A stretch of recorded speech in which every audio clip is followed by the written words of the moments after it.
You have the technical expertise. You know your CAC from your LTV.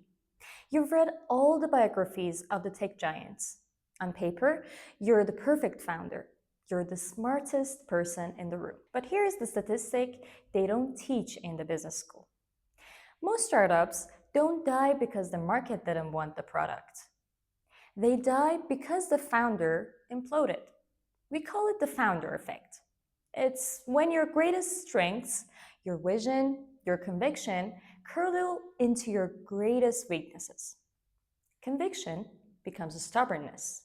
Passion becomes burnout. Leadership becomes micromanagement.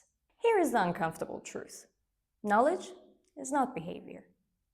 You can know the ethical theory of transparency, but still hide bad news from your investors when you're panicked. You can know the value of delegation, but still refuse to let anyone else touch the code. We call this the knowledge-action gap.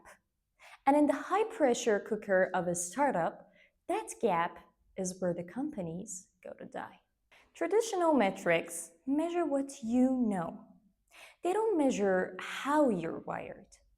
They don't tell us if you have a fixed mindset, where you crumble at failure, or a growth mindset, where you eat failure for breakfast.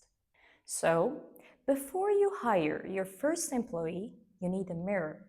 You need the GEB Index. That stands for General Entrepreneurial Behavior. Think of it as an X-ray of your leadership DNA. This isn't a personality quiz you take on a lunch break.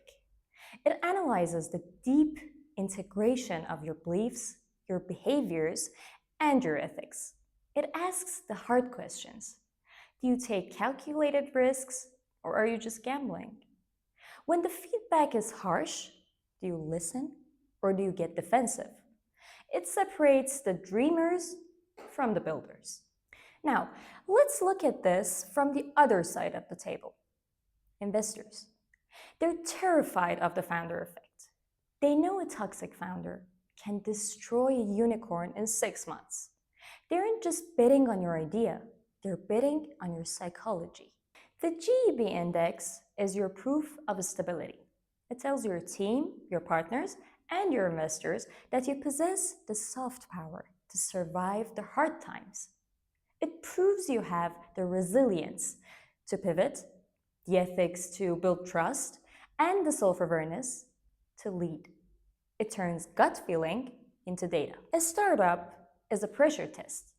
If you have cracks in your mindset, the pressure will find them. Don't wait for the crisis to find out who you are. Master your mindset. Mitigate the risk. Check your GEB score first. Then, build your empire. Supsindex. Prove you can lead.